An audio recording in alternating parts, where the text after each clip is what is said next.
సూర్యాపేట జిల్లాలో భారత మాజీ ఉప ప్రధాని డాక్టర్ బాబు జగ్జీవన్ గారి 110వ జయంతి మహోత్సవం ఘనంగా నిర్వహించారు. ఈ కార్యక్రమానికి ముఖ్య అతిథిగా కలెక్టర్ సురేంద్ర మోహన్ విచ్చేశారు. ఆయన మాట్లాడుతూ అతి చిన్న వయసులోనే ఎన్నో మంత్రి పదవులు చేపట్టారన్నారు. జగ్జీవన్ రామ్ గారు వ్యవసాయ శాఖ మంత్రిగా ఉండి హరిత విప్లవం తీసుకొచ్చారన్నారు. 50 సంవత్సరం వరుసగా పార్లమెంట్ లో 30 సంవత్సరం మంత్రిగా పనిచేశారన్నారు. యూనియన్ మినిస్టర్ గా ఎన్నో పదవులు చేపట్టి ప్రతి భారతీయులకి ఆదర్శంగా నిలిచారన్నారు.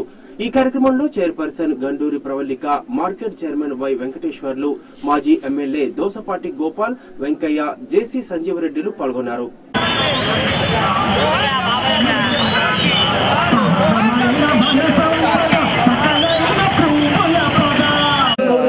లేకుండా జీవించాలని కోరుకుంటూ ఎంత గొప్పవారో ప్రతి ఒక్కరు చెప్పారు. నేను అనుకుంటే నేను చదివాను. యాక్చువల్గా నేను మొత్తం వారి జీవిత చరిత్ర చదివి నోట్స్ కూడా రాసుకొని వచ్చాను. ఇంకా వాళ్ళు చెప్పని చాలా ఉన్నాయి. అంటే గంటన్నర కూడా సరిపోలేదు.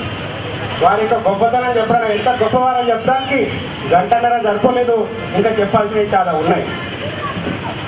మీరు మన భారతదేశంలో అత్యంత భిన్న వయసులో మినిస్టర్ అయ్యారు, సెంట్రల్ మినిస్టర్ అయ్యారు. అది వారి గొప్పతనం. తర్వాత వారు వ్యవసాయ శాఖ మంత్రిగా ఉన్నప్పుడు, మన భారతదేశ వ్యవసాయ శాఖ మంత్రిగా ఉండి హరిత విప్లవాన్ని తీసుకొచ్చిన గొప్ప నాయకుడు మన బాబు జగ్జీవన్ రామ్ గారు. తర్వాత 1971లో భారత్ పాక్ యుద్ధం జరిగినప్పుడు మన దేశ రక్షణ శాఖ మంత్రిగా ఉండి మన దేశాన్ని గెలిపించిన గొప్ప నాయకుడు బాబు జగ్జీవన్ రామ్ గారు. తర్వాత అది వరల్డ్ రికార్డ్ అని రాసింది. ఇందులో వరల్డ్ రికార్డ్ నెలకొల్పారు వారు. వారు ఏంటంటే his uninterrupted representation in the parliament from 1936 to 1986 is a world record. అంటే ప్రపంచ రికార్డ్ సృష్టించారు. ఎవరు ఏ నాయకుడు సృష్టించినటువంటి ప్రపంచంలో ఏ నాయకుడు సృష్టించినటువంటి రికార్డు బాబు జగ్జీవన్ రామ్ గారు సృష్టించారు.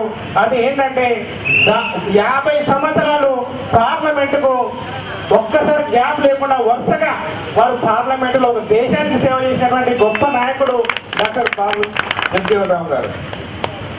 ప్రతి భారత పౌరుడికి, ప్రతి విద్యార్థికి, ప్రతి యువకుడికి వీరి యొక్క జీవితం ఆదర్శం అని చెప్పేసి మీ అందరికీ తెలియజేస్తున్నాను. వీరి యొక్క జీవితాన్ని ఏదైతే నేను చెప్తున్నానో ఇంకా డీటెయిల్గా దీనికి సంబంధించిన చిన్న బుక్లెట్ తయారు చేసి ప్రతి స్కూల్లో, ప్రతి హాస్టల్లో మన జిల్లాలో ఒక 4 రోజుల లోపల పంపిణీ చేస్తామని చెప్పేసి కూడా మీకు తెలియజేస్తున్నాను. ప్రతి విద్యార్థికి వీరి యొక్క జీవితం మనకు ఆదర్శం. ఎంత చిన్న కుటుంబంలో పుట్టినా, ఎంత పేదరిక కుటుంబంలో పుట్టినా కూడా దేశానికి ఎంత సేవ చేయొచ్చో, కష్టపడి పైకొచ్చి చదువుకొని ఒక క్రమశిక్షణతోటి దేశంలో ఎంత పైకి రావచ్చో, ఎంత ఉన్నత స్థాయికి రావచ్చో, దేశానికి ఎన్ని సంవత్సరాలు సేవ చేయొచ్చో వీరి జీవితమే మనకు ఆదర్శం అని చెప్పేసి మీ అందరూ తెలియజేస్తున్నాను. అట్లాగే కాపు ఉద్యమ నేత ముద్రగడ పద్మనాభంపై పుస్తకాలు రాయించే తీరిక చంద్రబాబుకు లేదని ఏపీ హోంమంత్రి చినరాజప్ప అన్నారు. ప్రజలు తనను మర్చిపోతున్నారని భావించిన